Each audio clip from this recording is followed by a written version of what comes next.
In the old days, they would have written off women like Cleopatra as being, there's somebody who once described them as being one-use tokens that were good at the time of their marriage, and then after that kind of faded off into obscurity. But what I've tried to show over the years is that these women remain very deeply connected into these networks of power. Welcome to the Research and Reason podcast.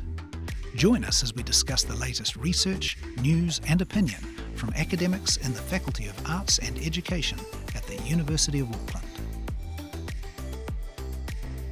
Kia ora koutou, ko Julianne Evans aho. I'm Julianne Evans, the Media Advisor for the Faculty of Arts and Education. And my guest today is Dr. Alex McAuley, who lectures in Greek history and language and specialises in the society and culture of the Hellenistic world, which I've just found out spans about 3 centuries of Greek history between the death of the Macedonian King Alexander the Great in 323 BCE and the rise of Augustus in Rome in 31 BCE. Tēnā koe, Alex. Lovely to have you here. Kia ora, Julianne. Wonderful to be here, and thanks for the invitation. Now, our conversation could go in lots of great directions because you've got so many interesting things to talk about. But let's start with your work in the ancient Hellenistic world on the queens and royal women, because I think if the success of The Crown is anything to go by, and Queen Charlotte of Bridgerton fame, I think it's probably true to say queens are having a moment. And you mention rehabilitating them, which is an interesting word, I think, and reconsidering their place in the ancient world, particularly in relation to 2 Cleopatras who you're probably going to explain to us are not the Cleopatras that the Cleopatra that we think of. Is Exactly. that? Yeah. Exactly. So I think queens are certainly in fashion these days. And quite frankly, those of us in Hellenistic history are kind of frustrated that Hollywood hasn't come knocking at our doors yet, because the stuff that we teach and the stuff that we work with has potential written all over it as a Game of Thrones script or a film or television adaptation, whatever it might be. I mean, if you're looking for stories of allegedly scandalous intrigue and power playing and dynamism behind the scenes, we've got it in spades. Now, as in myself and Lloyd Llewellyn-Jones and my colleagues who've been working in the field for about a decade now, we are really trying to rehabilitate these ancient women in the sense that if you read most ancient historians writing about female power, it's automatically bad. The second any woman does anything other than get married and have children, she's broken the mold, and that's dangerous. They view female power as this kind of insinuation, this perversion of the way that things work. And ultimately, of course, that shows more about male anxiety, especially Roman male anxiety, than anything else. So what we've been trying to do, especially with the Sister Queens project, but also more generally, is getting back to basics and thinking about when we remove these centuries of embellishment, these wicked tales, scandalous courtly intrigue, the kind of stuff they read in the Daily Mail or the tabloids, what are we left with? And what do we really have to say about these women in the world in which they lived? And the picture, I think, is remarkably different.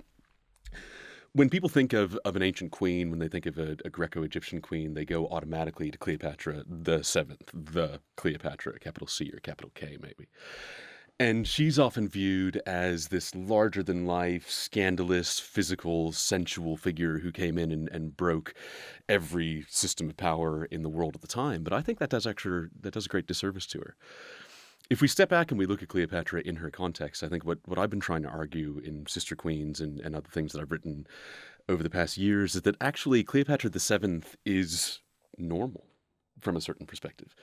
The influence that she had, the place that she had in society, the place that she had at the top of the Ptolemaic Empire, the interactions that she had with people around the Mediterranean were, I think, far more in keeping with the precedent established by all the women who came before her than rupturous. And who are the women who came before her related to her, or are they from other families?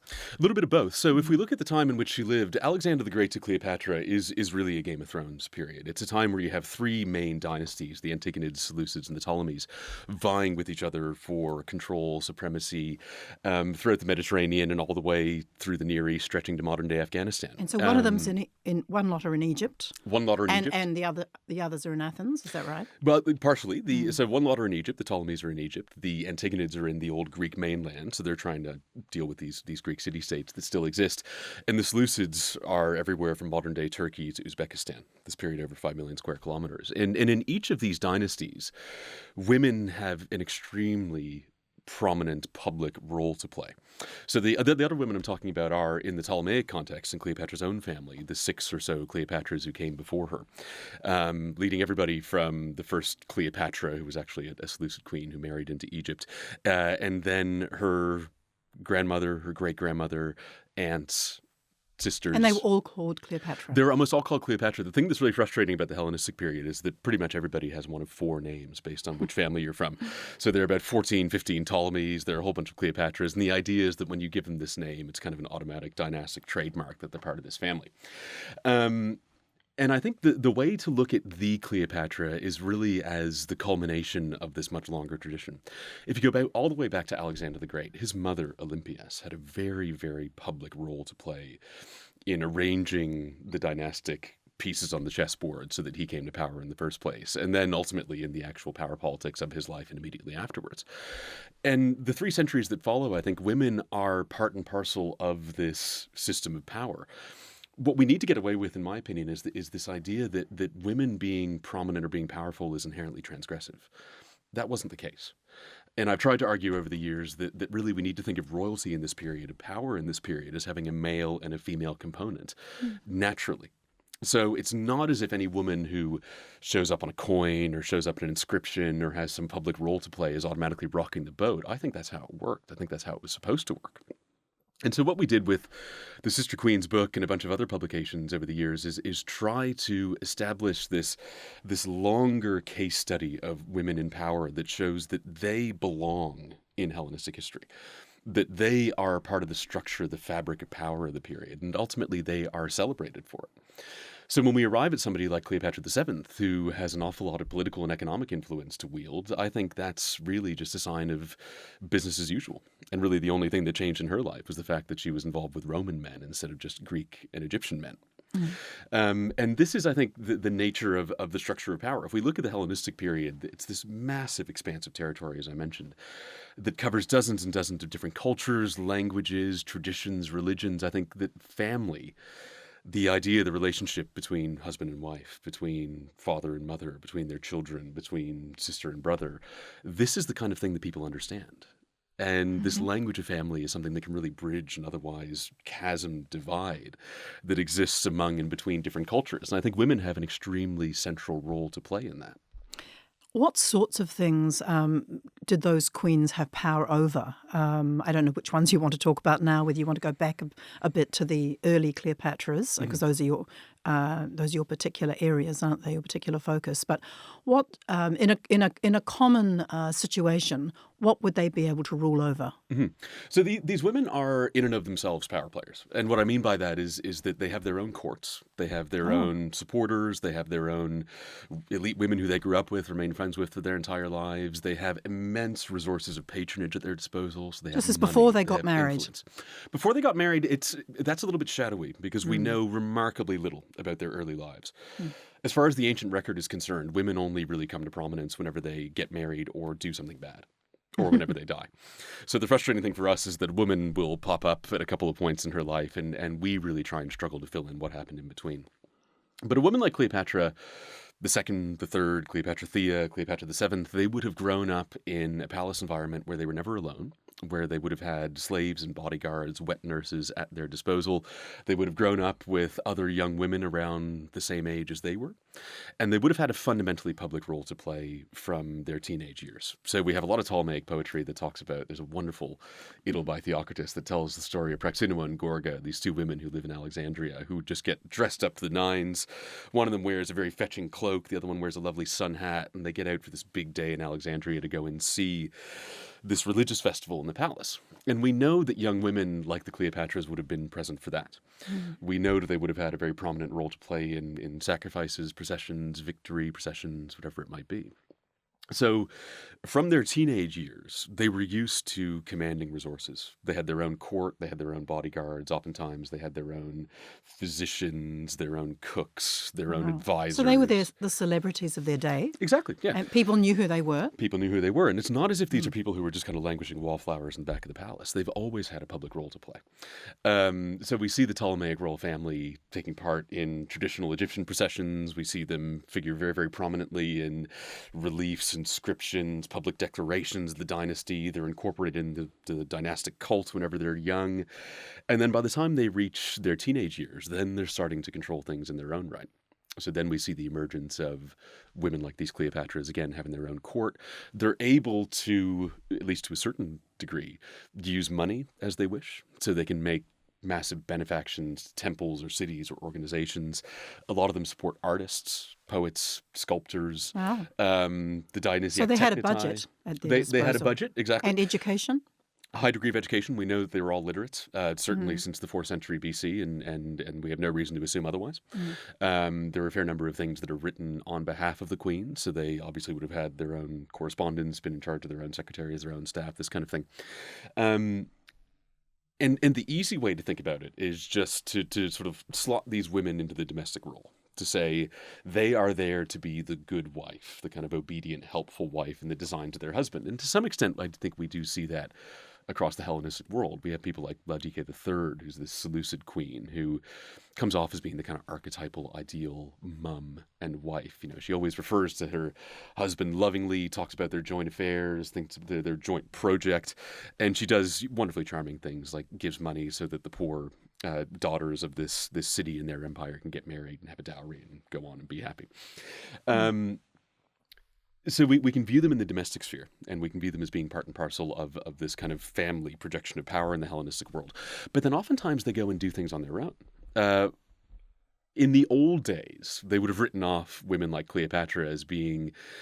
There's somebody who once described them as being one-use tokens that were good at the time of their marriage, and then after that kind of faded off into obscurity. But what I've tried to show over the years is that these women remain very deeply connected into these networks of power. Again, to go back to the Game of Thrones, the Tudors, the Wolf Hall reference, no matter where they might be in the kingdom of the empire, they know what's going on, and they take their moment, they intervene, usually to support their family, sometimes to support their husbands, and oftentimes they do so with dramatic effect. And I think the key thing to bear in mind here is that this isn't breaking the mold. This is the way the power worked. It's not until the Romans come along that you get this really, really terrifying apprehension, this almost anxiety about women getting involved in things.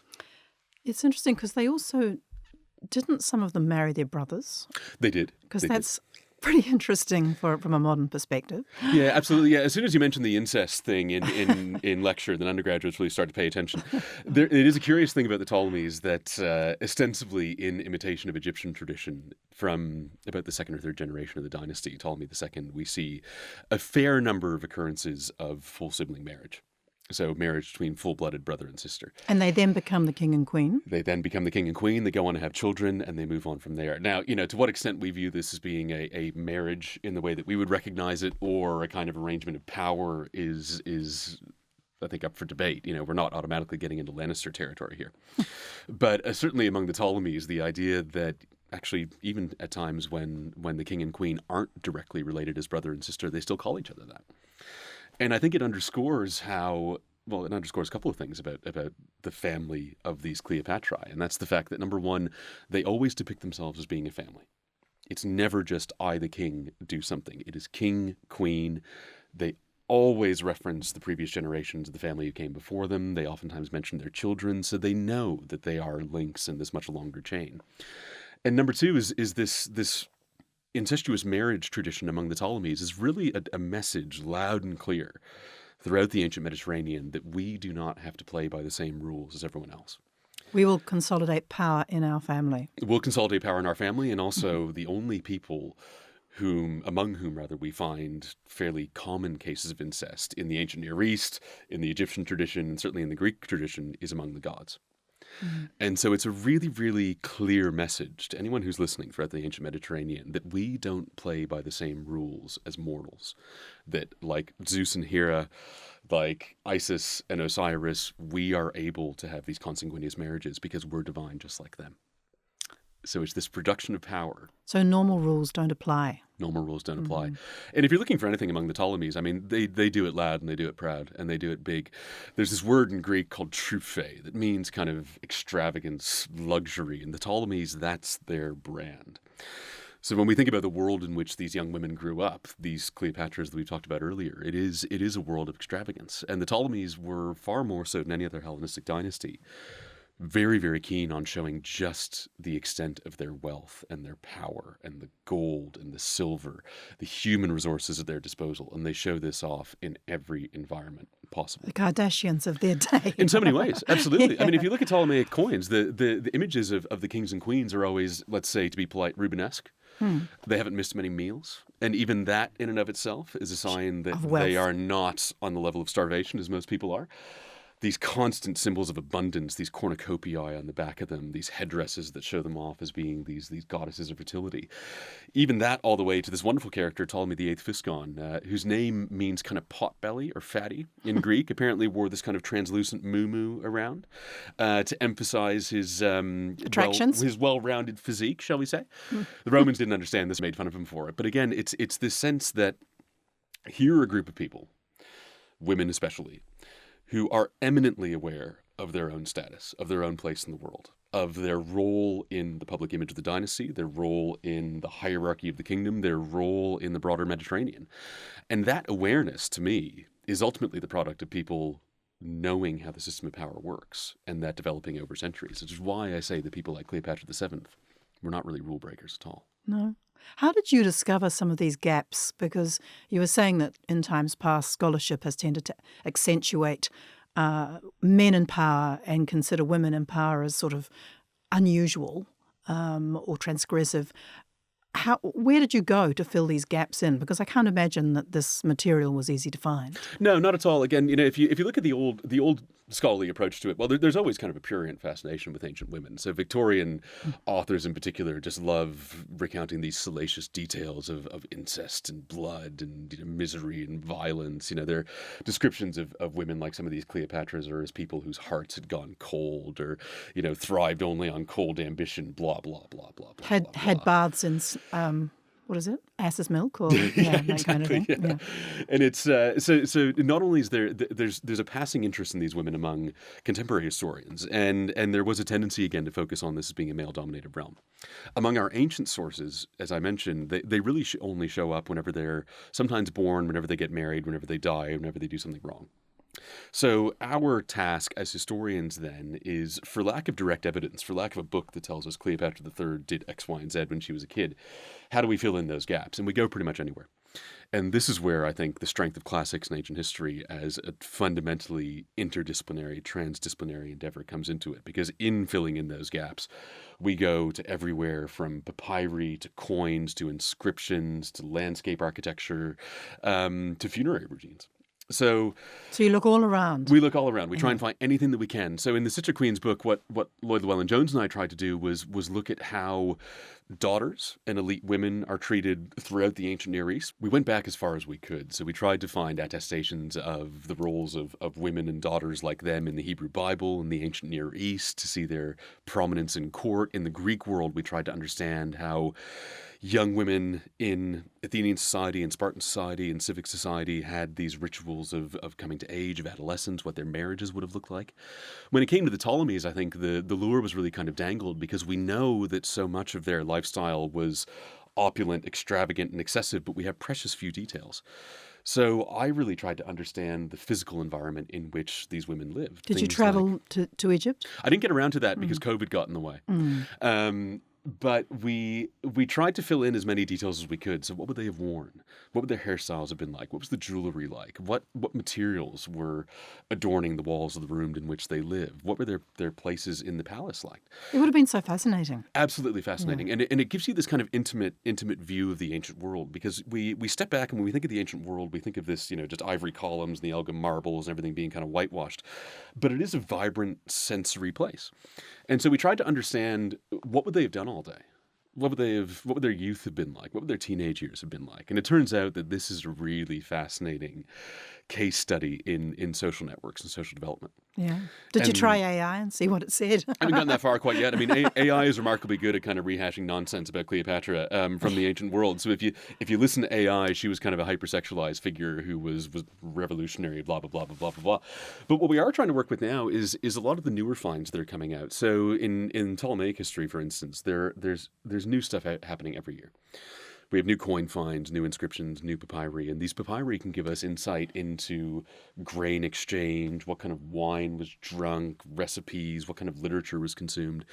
And when you piece all this together, we're looking at the life of a royal woman from cradle to grave in all of its complexity and all of its physicality. And I think that's getting us a little bit closer to what their worldview would have been like, rather than just writing them off as these kind of capricious So it's evolving seductresses. all the time with Constantly. all the things that you're finding. Yeah, Exactly. It's very And much also- alive and now. It is, and we're trying to draw connections among different things in ways that we didn't used to. So thinking again about architecture, what does the space in which a royal woman lived have to say about her role? Well, the fact that in the Ptolemaic context, all of these spaces were half public and open to visitation Right. speaks volumes in and of itself. And then we have these So wonderful they accounts they of- led very public lives. Yeah, I mean, the Palace Quarter in Alexandria it's called the Basileia. It's an entire neighborhood, and about half to a third of it was sort of semi-public in the sense that these women were meant to see and be seen. And when you approach it from that, then you begin to realize that this is a social network. It's a performative place of femininity in the ancient world. And it's ultimately something that would not have been unknown to the residents of a given kingdom or empire. And so then, if they could accept female power, and if they could accept their place in the ancient world, then certainly we can as well. Yeah.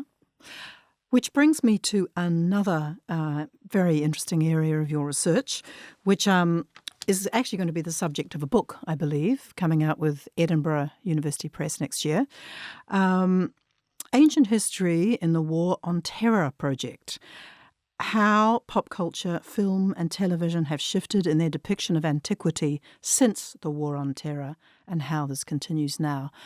I think that's so interesting, and I just love you to unpick that a bit for us. Sure. So this is a little bit of a semi-biographical pet project of mine, because I'm Canadian, but I was in Washington, D.C. at the time of the 9/11 attacks, and the way in which the entire world changed from 2001 to about 2010 or so was absolutely staggering.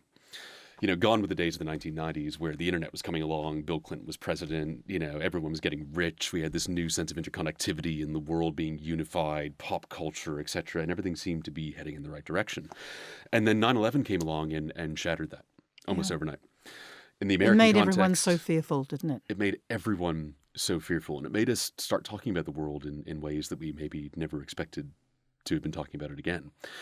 It made everyone so fearful, it created almost overnight a set of political divides, a set of ideological divides, a set of religious divides, and it also almost overnight created a very visceral sense of who the bad guy was.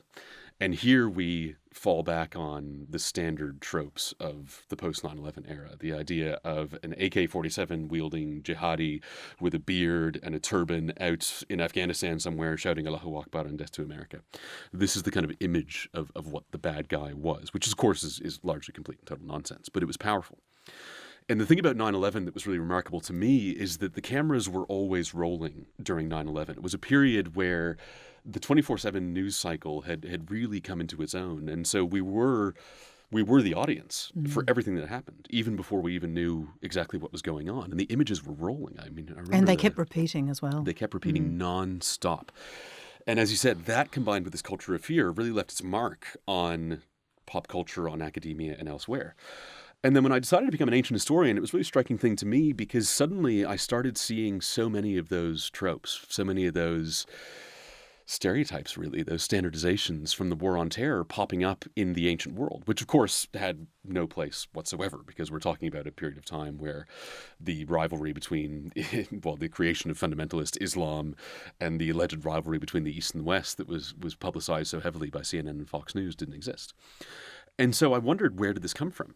I remember there was a historian called Tom Holland wrote this book called Persian Fire that was about the Persian Wars. And in the preface to it, he essentially said that in an intellectual way, we can track the origins of this conflict between East and West, between the Greeks and the Persians, between Further Christian back, Europe. beyond the Crusades, you mean? Exactly. Further back, yeah. Exactly. He was saying that we can trace this rivalry between East and West that we see manifested in 9/11 all the way back to the ancient world, which again is problematic in and of itself. But then if you start watching films and television series that are made about the ancient world after 2001, you realize there's an awful lot of very familiar stuff. So suddenly there's a wonderful film called Agora by Alejandro Amenabar that's about this Greek female philosopher called Hypatia of Alexandria. And in this film, it's fascinating because the early Christians are shown as essentially being terrorists. So they were consciously cast to all be played by Arab actors. They all have beards. They all have these very, very kind of like terrifying black turban robe type things. A lot of shots are shown from a drone's perspective. We see urban warfare. We see religious intimidation. And then if you look at films that are about Roman Britain, for instance, we have almost the equivalent of an IED or a roadside bomb being sprung against Roman legions by these natives who And are these are trying more to recent resist their films we're incursion. talking about. Exactly. This is from 2010, 2011. There are two films called Centurion and The Eagle, which independently are terrible films, but together combined to actually Come out have... of America, or are they? They're British, actually. Well, one of them is out of America. So The Eagle stars Channing Tatum. Acting his way desperately through the story of Rosemary Sutcliffe's Eagle the Ninth, and the other was by a British production company with Fassbender. And these films tell the story of a Roman legion that has to go behind enemy lines to try and get its eagle back in ancient Scotland while it was part of Roman Britain. And again, there's so many elements of these that are taken right out of post 9/11 warfare.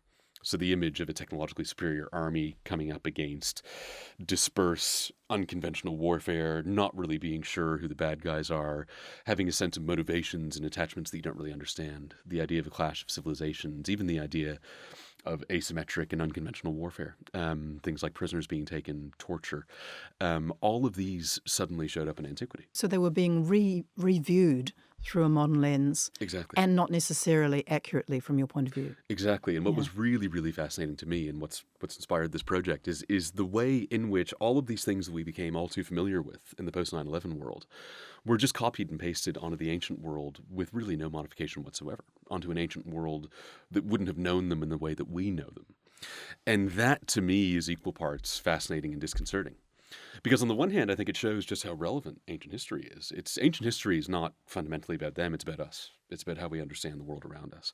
And so to me, it was kind of another generational break in the way that we've understood the ancient world vis-a-vis the present. And it showed that in a very compelling way, the ancient world could be a place in which we try and work through and understand the anxieties and the divides of the present. And on the other hand, I think what was kind of unique and disconcerting to me was just how quickly a lot of those tropes that I mentioned were also showing up in the scholarship. So suddenly in the post 9/11 era, we were talking about things like insurgency and counterinsurgency in the ancient world. We were talking about things like terrorism. We were applying terms that we wouldn't have done before. Exactly. Do you think? Yeah. Frank Holt is an American archaeologist who wrote a book called Into the Land of Bones that was about Alexander the Great campaign in Afghanistan. And in the preface to this, he essentially, the whole thesis of the book is that he hopes that there's some kind of insight or lesson to be learned for the coalition forces in Afghanistan after 9/11 in the same way as Alexander's experience informed centuries of subsequent campaigns. So suddenly the ancient world was being put into a very kind of disconcerting dialogue. It was suddenly made very, very fresh, very near, very almost, it's like a cracked mirror that we can look into to better understand the dynamics of our own world. And I think that to me is an absolutely fascinating exercise. Because again, ancient history throughout its entire application as a discipline has always been struggling to understand the ancient world vis-a-vis the present. And so the 9/11 book for me is a way of looking at a very precise period that I happen to have lived through that I think does represent a paradigm shift in how we understand the ancient world. Fascinating. And how far through the project are you at the moment? So thanks in no small part to University of Auckland's help. I've had a couple of great RAs and a wonderful summer research scholar working on this. So all the research is done. Just need to get down and write the thing. So as soon as we wrap up teaching for the year, that's coming up on the summer agenda. And there are a few things that I've written over the past 5 or 6 years that have been kind of warm-ups to all of this as well. Oh, great. Well, look, I wish you so much luck with it. And thank you so much for telling us about all this today. It's been great talking to you. You've been listening to the Research and Reason podcast. Stay up to date with the Faculty of Arts and Education by following us on social media.